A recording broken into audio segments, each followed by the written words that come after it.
बिस्मिल्लाहिर्रहमानिर्रहीम। अस्सलाम वालेकुम। आज 30 मई बरोज़ मंगल हम बात करेंगे दो अहम इशूज़ के हवाले से। लाहौर हाई कोर्ट ने अहम आज रिमार्क्स दिए हैं। लाहौर हाई कोर्ट की जानिब से कहा गया है कि ताकत वाला समझता है कि वो सब कुछ है, लेकिन अब 2023 है, 1970 नहीं। किस केस में ये रिमार्क्स दिए गए और पाकिस्तान तहरीक इंसाफ के कारकुनान की दरख्वास्त पर ही ये रिमार्क्स थे।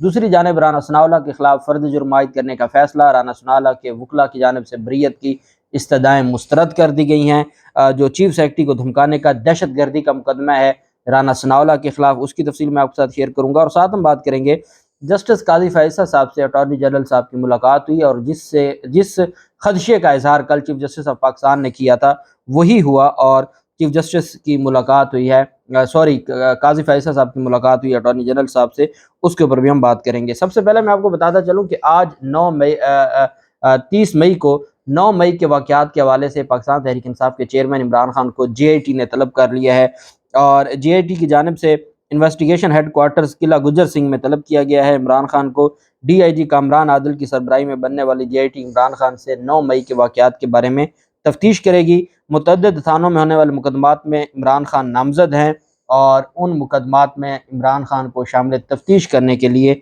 आज किला गुजर सिंह जो इन्वेस्टिगेशन हेड है वहाँ पे तलब किया गया पाकिस्तान तहरीक इंसाफ के चेयरमैन को। अब देखते हैं कि इस नोटिस को चैलेंज किया जाता है या पेश होते हैं। आज जो भी तफसील होगी मैं आपके साथ शेयर करूँगा। दूसरी जानिब पाकिस्तान तहरीक इंसाफ के साबिक MP हैं सलीम सरवर जोड़ा, ये गुजरात से हैं और चूँकि अभी तक इनकी जानिब से कोई प्रेस कॉन्फ्रेंस नहीं की गई और इनको 9 मई को गिरफ़्तार किया गया था और कमरे अदालत में इनको हार्ट अटैक हुआ था। हार्ट अटैक के बाद हॉस्पिटल एडमिट हो गए थे। हॉस्पिटल दौरान उनका जो चेकअप चल रहा था और वो हॉस्पिटल में ही थे तो उनकी ज़मानत मंजूर हो गई थी। 2 दिन पहले उनकी ज़मानत मंजूर हुई थी, उसके बावजूद पुलिस की भारी नफरी अस्पताल के बाहर तैनात रही और दोबारा उनको अस्पताल के अंदर से गिरफ़्तार कर लिया गया है। अजीज़ भट्टी शहीद अस्पताल से गिरफ़्तार किया गया है। पुलिस का कहना है जी कि उनके खिलाफ 9 मई के वाक़यात के बाद मुकदमात दर्ज हुए थे, इस वजह से गिरफ़्तार किया गया है सलीम जोड़ा को। और सलीम जोड़ा की जानिब से ये कहा गया था कि वो पाकिस्तान तहरीक इंसाफ को नहीं छोड़ेंगे। अब उनको दोबारा हॉस्पिटल से ही गिरफ़्तार कर लिया गया है। सिंध हाई कोर्ट में अहम पेशरफ सामने आई है। पाकिस्तान तहरीक इंसाफ के जो कारकुनान हैं उनकी रिहाई के हवाले से पाकिस्तान तहरीक इंसाफ के कारकुनान पर एक लंबी तारीख दी थी जो 3 MPO के तहत गिरफ़्तार हुए थे। उस पर सिंध हाई कोर्ट ने एक लंबी तारीख फरमा दी थी 29 मई की। 29 मई को chief justice Sindh high court ने समाअत की और पाकिस्तान तहरीक इंसाफ के 40 से ज़्यादा कारकुनान को रिहा करने का हुक्म दिया। Chief justice Sindh high court Ahmed Ali Shaikh की सरबराही में 2 रुकनी बेंच ने समाअत की और IG सिंध की जानिब से जवाब अदालत में जमा करवाया गया। जवाब में कहा गया कि 525 अफराद को MPO के तहत नज़रबंद करने का नोटिफिकेशन जारी हुआ। 154 अफराद अब तक MPO के तहत नज़रबंद हैं जबकि बाकी अफराद की शनाख्त का काम जारी है। 9 मई की हंगामा रही के बाद SSPs ने आला हुकाम को सिफारिश की थी। कराची के मुख्तलिफ SSPs की सिफारिश पर महकमा दाखिला ने MPO जारी किया और MPO का इजरा महकमा दाखिला के हुक्म पर हुआ। पुलिस की जानिब से किसी भी किस्म की गैर कानूनी कार्रवाई नहीं हुई। लियारी से हिरासत में लिए गए रिजवान रमज़ान की वालदा सिंध हाई कोर्ट में आबदीदा हो गई। वालदा ने कहा कि मेरे बेटे ने लियारी से काउंसलर का इलेक्शन लड़ा लेकिन मेरे बेटे को उठाकर जैकबाबाद में बंद कर दिया। मेरा बेटा अकेला कमाने वाला है और इतने पैसे नहीं हैं कि मैं जैकबाबाद जाकर मुलाकात कर सकूं। पुलिस ने बताया कि इशफाक समेत 4 मुलजमान को मातहत अदालत ने रिहा किया था। मुलजमान को MPO के तहत गिरफ्तार किया गया। अदालत आलिया ने चारों मुलजमान को रिहा करने का हुक्म देते हुए MPO के तहत गिरफ्तारियां मुअत्तल कर दी।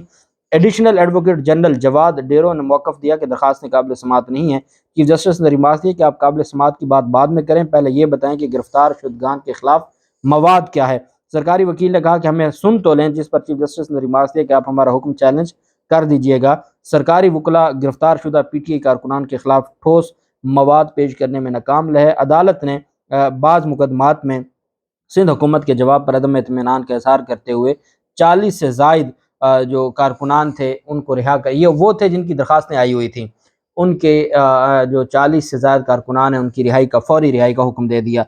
अब फौरी रिहाई तो इस वक्त हमारे मुल्क में हो नहीं रही और चूँकि एक ऐसा निज़ाम जारी है हमारे मुल्क में कि जहाँ ऐसा लगता है कि पाकिस्तान के जो मौजूदा हालात हैं इन हालात को मद्देनज़र रखते हुए कि भले वो हाई कोर्ट हो, कोई भी हाई कोर्ट हो, इस्लामाबाद हाई कोर्ट हो, लाहौर हाई कोर्ट हो, सबसे ताकतवर हाई कोर्ट समझा जाता है लाहौर हाई कोर्ट को, फिर इस्लामाबाद हाई कोर्ट को, लेकिन उसके बावजूद अगर इन हाई कोर्ट्स के अहकामात के बावजूद दोबारा गिरफ्तारी हो जाती है तो फिर मामलात اللہ خیر کرے گا کہ چیزیں بہتری کی طرف جائیں۔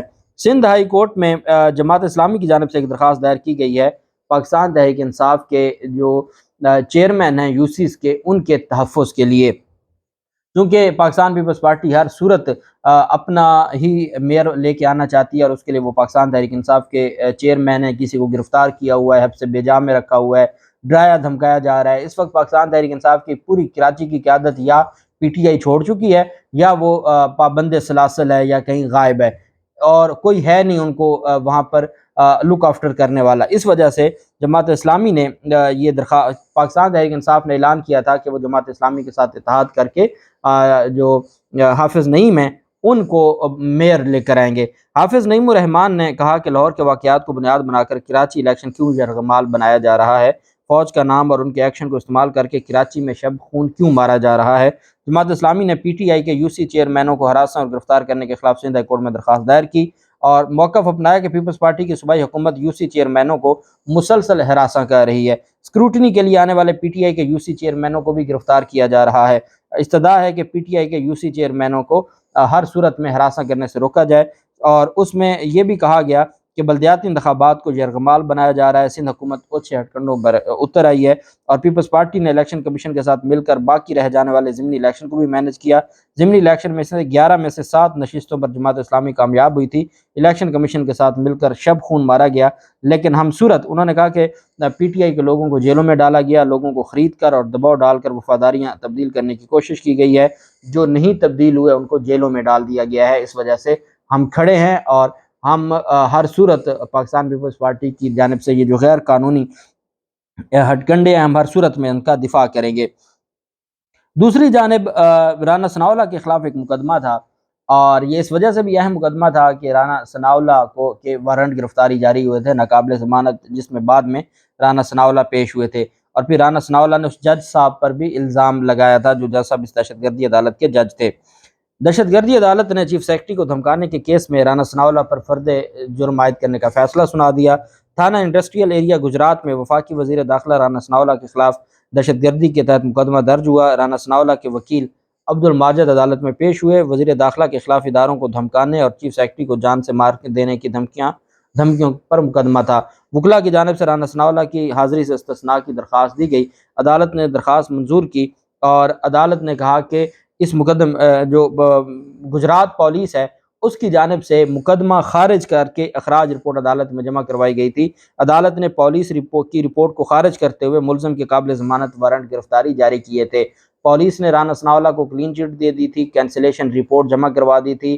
عدالت نے وہ کینسلیشن رپورٹ مسترد کر دی، اور عدالت نے کہا کہ ملزم کے خلاف فرد جرم عائد ہوگا، اور عدالت نے اس مقصد کے لیے 28 جون کے لیے ملزم کو طلب کر لیا ہے فرد جرم کی کارروائی کے لیے، اور ان کی جو حاضری سے استثناء کی درخواست ہے اس کو منظور کیا گیا ہے، اور جو کینسلیشن رپورٹ ہے وہ خارج کی گئی ہے، اور فرد جرم عائد کرنے کے لیے ملزم کو طلب کر لیا گیا ہے۔ جبکہ دوسری جانب جو اہم پیش رفت سامنے آئی ہے وہ جسٹس قاضی فیصل صاحب سے اٹارنی جنرل کی اہم ملاقات سامنے آئی ہے، اور اس پر چیف جسٹس آف پاکستان نے کل فرمایا تھا دوران سماعت کہ اگر آپ کمیشن کے حوالے سے کوئی معاملات چاہتے ہیں تو چونکہ کل ہے اس کے اوپر سماعت ہونی ہے 31 مئی کو، کمیشن والا جو کیس ہے اس کے اوپر جوڈیشل کمیشن پہ جو سٹے آرڈر جاری کیا تھا وہ 31 مئی کو ہے۔ سپریم کورٹ کے چیف جسٹس نے کہا تھا کہ اگر آپ یہ سمجھتے ہیں کہ آپ کو بہتر انداز میں جو طریقہ کار قانون اور آئین میں اور رولز میں اور روایات میں دیا ہوا ہے اس کے تحت میرے پاس آئیں تو میں اس پر جوڈیشل کمیشن بنانے کو تیار ہوں، لیکن یہ نہیں ہوتا کہ آپ خفیہ ملاقاتوں میں معاملات طے کریں۔ یہ الفاظ تھے کل چیف جسٹس عمر بدیال صاحب کے۔ اٹارنی جنرل آف پاکستان کی منصور عثمان عوان صاحب کی ملاقات ہوئی ہے جسٹس قاضی فیصل صاحب سے، اور اس میں ذرائع کی خبر جو جیو نیوز نے، چونکہ یہ ملاقات تو خفیہ تھی اور اس پر ذرائع کی خبر گردش کر رہی ہے کیونکہ اٹارنی جنرل صاحب نے اس کے اوپر کوئی بھی بیان دینے سے انکار کر دیا ہے۔ اس میں کہا گیا ہے کہ اہم قانونی امور زیر بحث لائے گئے اور قاضی فیصل صاحب سے آڈیو لیکس کمیشن سے متعلق تبادلہ خیال کیا گیا۔ اب معاملہ یہ ہے کہ آڈیو لیک کمیشن کا معاملہ سپریم کورٹ کا ہے اور وفاقی حکومت کا ہے۔ اگر قاضی فیصل صاحب بہت زیادہ کہیں تو وہ یہی کہہ سکتے ہیں کہ مجھے کہا گیا حکومت کی جانب سے، میں بیٹھ گیا۔ اب معاملہ یہ ہے کہ کیا حکومت نے نوٹیفیکیشن درست جاری کیا تھا یا غلط جاری کیا تھا، یہ معاملہ حکومت کا ہے اور सुप्रीम कोर्ट का है। अब ऐसे में जवाब देना है अटॉर्नी जनरल ने on behalf of federal government. ये नहीं है कि काजी फैसल साहब के बिहाफ पर उन्होंने को जवाब देना है। तो फिर काजी फैसल साहब से किस चीज़ की मुशावरत हो रही है कि सुप्रीम कोर्ट में सब जुडिस है और उसमें फरीक है वफाकी हुकूमत, अटॉर्नी जनरल वफाकी हुकूमत के वकील हैं और मुलाकातें वो कर रहे हैं काजी फैसल साहब से और गाइडलाइंस ले रहे हैं काजी फैसल साहब से कि किस तरीके से हम जुडिशल, चूँकि कल चीफ जस्टिस ने कहा कि आप बेहतर तरीके से हैं तो मैं जुडिशल कमीशन बना देता हूँ। इन सारी चीज़ों को मद्देनज़र रखते हुए अटॉर्नी जनरल साहब की मुलाकात हुई है और अब देखते हैं कि ये मुलाकात का जो सिलसिला है ये कहाँ तक जाता है। मई वाक़यात के हवाले से लाहौर हाई कोर्ट में समाअत हुई जस्टिस अनवारुल हक पन्नू साहब की अदालत में। पाकिस्तान तहरीक इंसाफ के कारकुनान ने दरख्वास्त दी कि उनकी रिहाई के बाद दोबारा उनको गिरफ्तार कर लिया जाता है। एक मुकदमे से रिहा होते हैं, जेल के बाहर दोबारा गिरफ्तार कर लिया जाता है, जिस पर अदालत ने IG पंजाब से जवाब आज मांगा हुआ है। उसमें अदालत ने रिमार्क्स दिए कि ताकत वाला समझता है कि वो सब कुछ है, ताकत वाला ये समझता है कि वो सब कुछ है, लेकिन अब 2023 है, 1970 नहीं है और ये बात मद्देनज़र रखनी होगी लोगों को। उन्होंने कहा पुरअमन एहतजाज हर किसी का हक है और आईन पाकिस्तान ये हक सबको देता है। 9 मई को जो कुछ हुआ उसके हक में नहीं है, लेकिन उसका ये मतलब नहीं है कि आप ताकत का बेदरेग इस्तेमाल करें। और अदालत ने फिर लाहौर हाई कोर्ट ने रिपोर्ट तलब कर ली है मुतल्लिका हुकाम से। अल्लाह पाक पाकिस्तान का हामी नासिर हो। बहुत शुक्रिया। अल्लाह हाफिज़। पाकिस्तान जिंदाबाद।